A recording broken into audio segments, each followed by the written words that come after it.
కానీ తెలుగుతనాన్ని, తెలుగుకుండేటటువంటి ప్రాధాన్యాన్ని ఇప్పటికీ గుర్తించడానికి భారతదేశంలో ఉండేటువంటి ఇతర భాషల వాళ్ళు ఒప్పుకోరు. ఆ రకంగా తెలుగు దళిత భాష అయిపోయింది. అంటే నొక్కివేయబడినటువంటి భాష అయిపోయింది. మహానుభావులైనటువంటి పెద్ద పెద్దలు పండితులు తెలుగును గురించి చెబుతూ ఆంధ్రత్వం ఆంధ్ర భాషాచ నాల్పస్య తపస ఫలం అని వాళ్ళు చెప్పారు. అంటే తెలుగుతనం కానీ తెలుగు భాష కానీ ఎన్నో లక్షల జన్మల పుణ్యం వల్ల కానీ లభించదు అని మహానుభావులు చెప్పారు. అప్పయ్య దీక్షితులు లాంటి మహానుభావులు. తెలుగుతనానికి ఉండేటటువంటి గుర్తింపు అది. దీన్ని దేశ భాషలందు తెలుగు లెస్స అంటూను ఇటాలియానా ఆఫ్ ఈస్ట్ అని తెలుగు భాషని ఎవరెవరో గుర్తించారు. కానీ ఇవాళకి మన తెలుగు వాళ్ళు మేం తెలుగు వాళ్ళము అని చెప్పుకోవడానికి సాహసించకపోవడం అనేటటువంటిది ఏమిటో మనసుకి దిగులుగా అనిపిస్తుంది. అదేమిటో కొంచెం సిగ్గుగా అనిపిస్తుంది. కానీ మన రవిశంకర్ దంపతులు వారి టీమ్ ఆఫ్ డైరెక్టర్స్ ఈ దిగులుని పోగొట్టడానికి, ఈ రకమైనటువంటి చిన్నతనాన్ని పోగొట్టడానికి వారు తెలుగు వన్ ఆరంభం చేసి 25 సంవత్సరాల క్రితం కేవలం మన ప్రాంతంలో కాకుండా ప్రపంచంలో అన్ని వైపుల నుంచి చుట్టుకుంటూ ఒక సుడిగుండంలాగా దీనిని ముందుకు తీసుకువెళ్ళారు, తీసుకువెడుతున్నారు.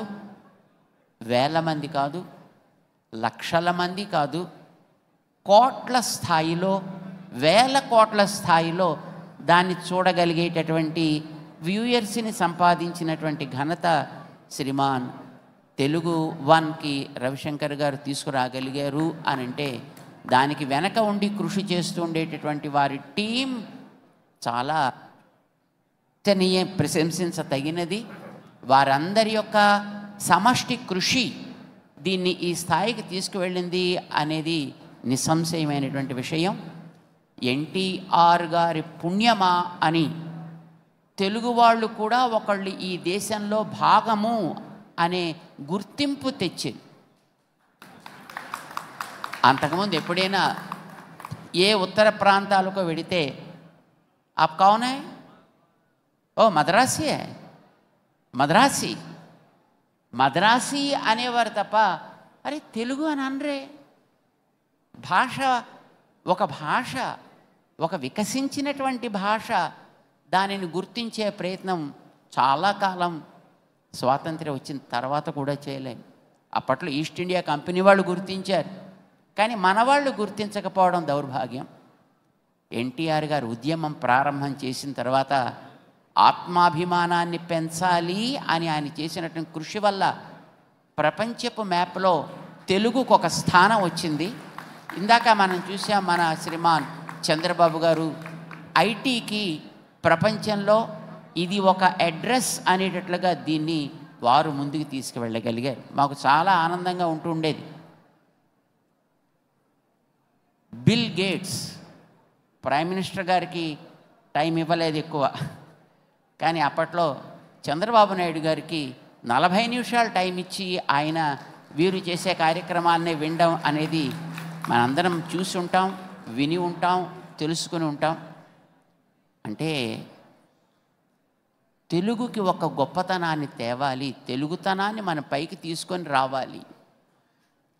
బహుశా మీ అందరికీ ఒక రహస్యం చెప్పాలి, బహుశా మీరు అంగీకరిస్తారని మేము అనుకుంటాం. ప్రపంచంలో వైదిక సాహిత్యం, వేద సాహిత్యం అనేది అతి ప్రాచీనం అని మనమే కాదు, పాశ్చాత్య వైజ్ఞానికులు కూడా అంగీకరిస్తారు. వేదానికి ఉండేటటువంటి ప్రాచీనత 1000 సంవత్సరాల ప్రాచీనత దానికి ఉంది అనేది. ఆ వేదంలో ఉండేటటువంటి నుడికారాలు, ఆ వేదంలో ఉండేటటువంటి ప్రయోగాలు, ఎక్కడైనా ఉన్నాయి అనంటే దాని తర్వాత తెలుగులోనే ఉన్నాయి, ఇతర భాషల్లో లేవు. అది మా మేడసాని గారు లాంటి వారిని మీరు ఎప్పుడైనా సంప్రదిస్తే దాన్ని వారు మీకు మరింత చక్కగా విస్తరించి చెప్పగలుగుతారు. కానీ ఒక మాట మాత్రం మీ అందరికీ చెప్పాలి, వేద విజ్ఞానంలో